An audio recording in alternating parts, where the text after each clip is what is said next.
Hi, can you confirm your name, date of birth, and phone number for me, please?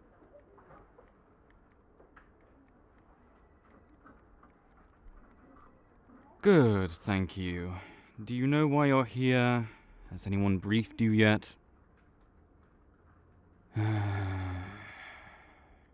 All new and unregistered vampires must submit themselves to a precursory medical examination.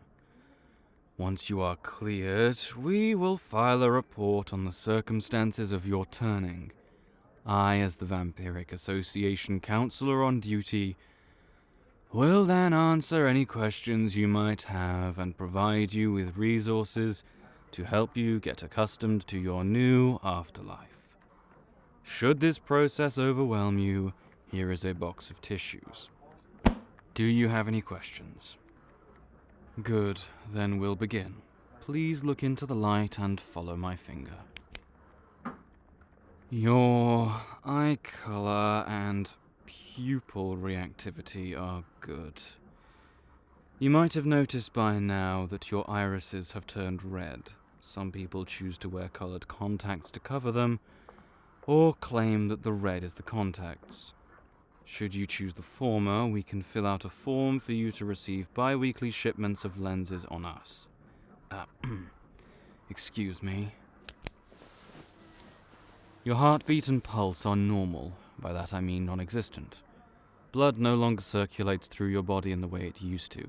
In addition, your biological need to breathe and eat human food are gone. Though the routine of these things may stick around. Breathing, most vampires never stop doing. But eating is neither here nor there. It doesn't offer you any nutrition, and some people find it makes them queasy. Your temperature is about 5 degrees lower than that of a normal human, which is normal for us. It's recommended you either not let humans touch you and disregard it as poor circulation when they do. Now, say ah, please. Can you try and drop your fangs for me? That's fine, that's normal. Lots of new blood have trouble with their baby teeth, especially on their first day. That's why you're here.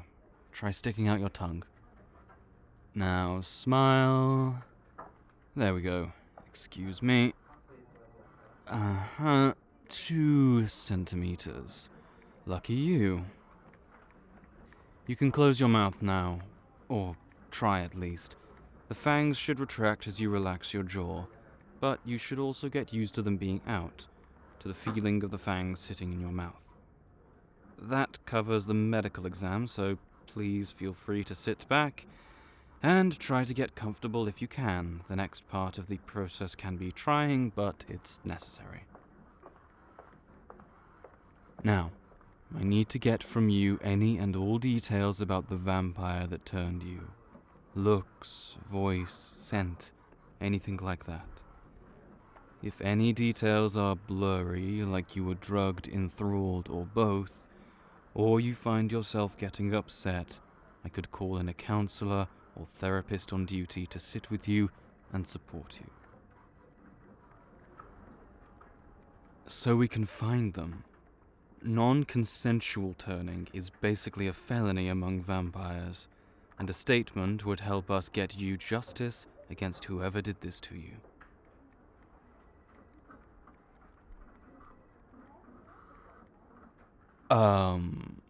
Why wouldn't you want that?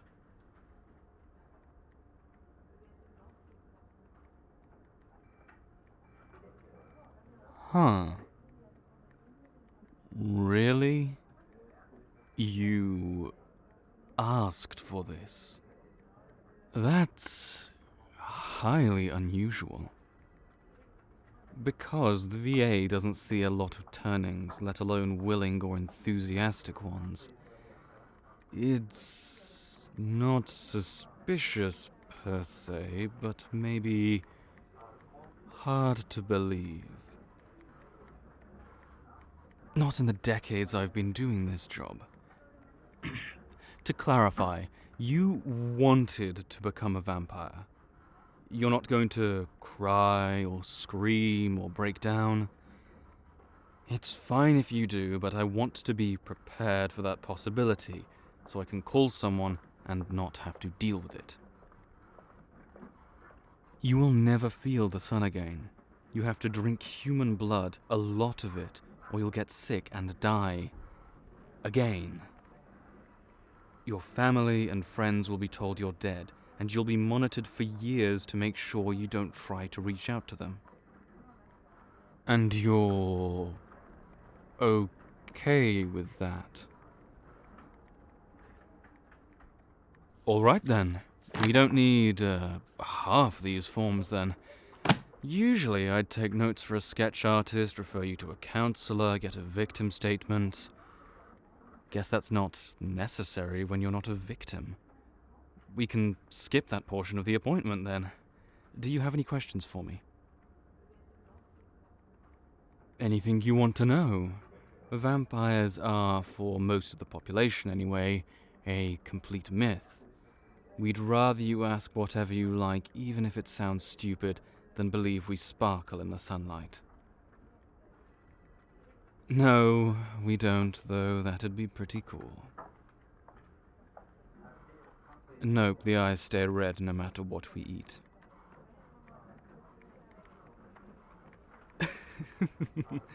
No magical powers, at least none I've ever seen. I can safely say most of what Stephanie Meyer wrote was bullshit. You're not the first to ask, though. And you won't be the last. Please.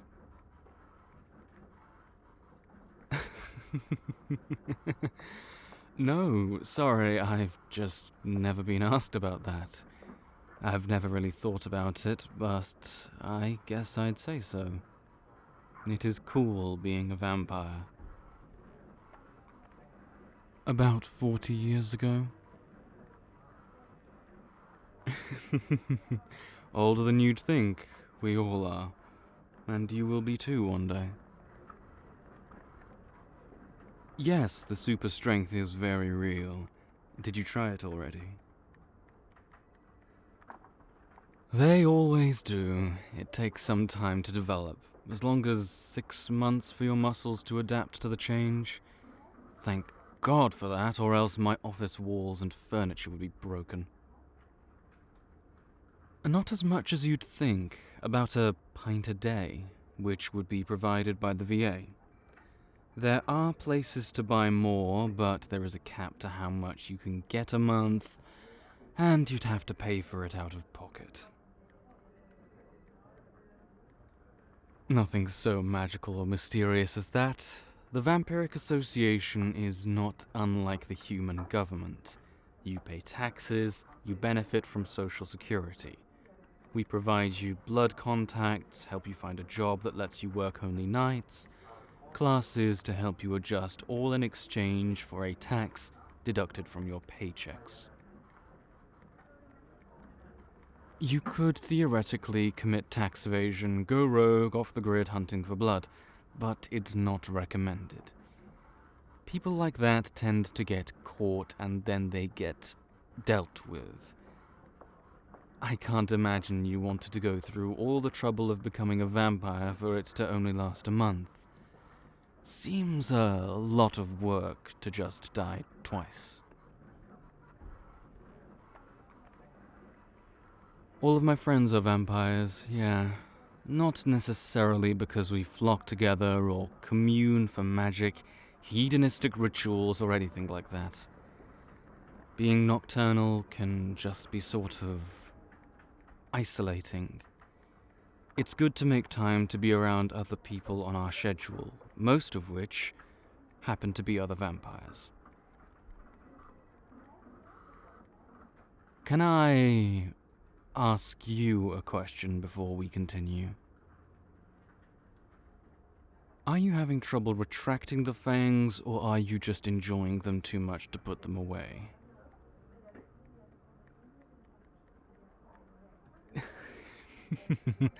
That's fine, just curious. It's a whole new muscle, literally, for you to learn how to use. We all struggled with them and the resulting lisp.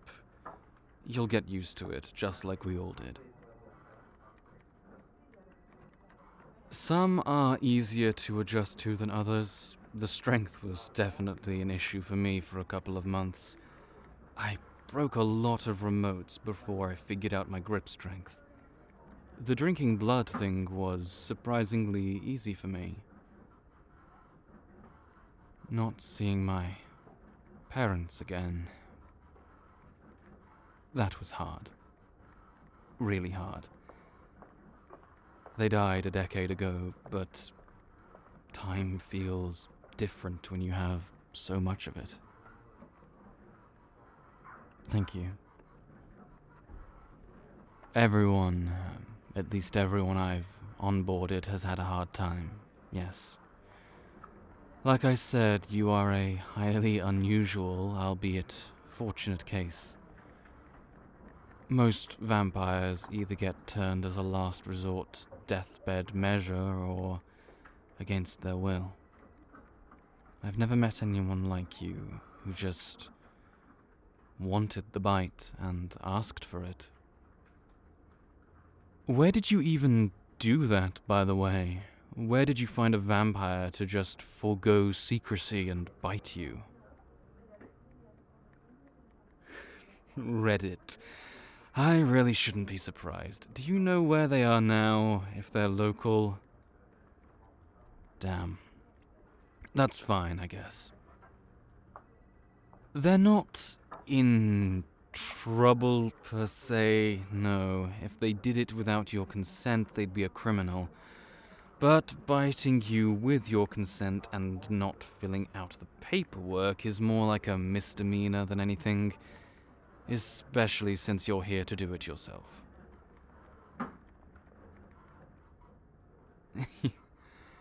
Yeah, there is a lot more paperwork and bureaucracy to this than people expect.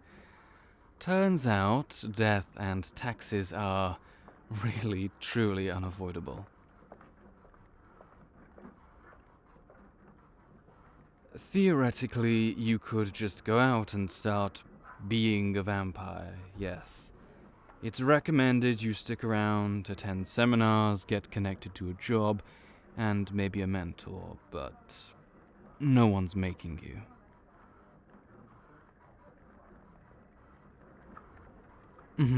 The VA offers a mentorship program to new blood, like a sponsor or a big sibling, so to speak. Someone to show you the ropes, answer your questions, connect you with other of our kind that you might get along with, and so on. Someone to help you adjust. We have a list of candidates that are willing to be matched. Options the VA have set aside might share ethnic background, an alma mater, hobbies, anything like that.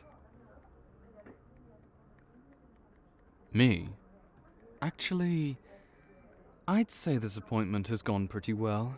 No tears, at least, which means we've established a rapport. Plus, we're the closest in age of the available mentors and are both local to the area. I do it partially because it's my job, partially because it's for a good cause. My mentor was very helpful to me when I turned. I don't think I could have done it without her. She's moved across the country since, but we still make a point to get dinner when she's in town. If you even feel you need a mentor, I'd happily be it. Your attitude is refreshing. I would not, but neither would most mentors under our employ. Hunting humans isn't just unnecessary, it's also dangerous and considered sort of tacky or old-fashioned. Definitely dangerous, especially before you've hit your figurative growth spurt.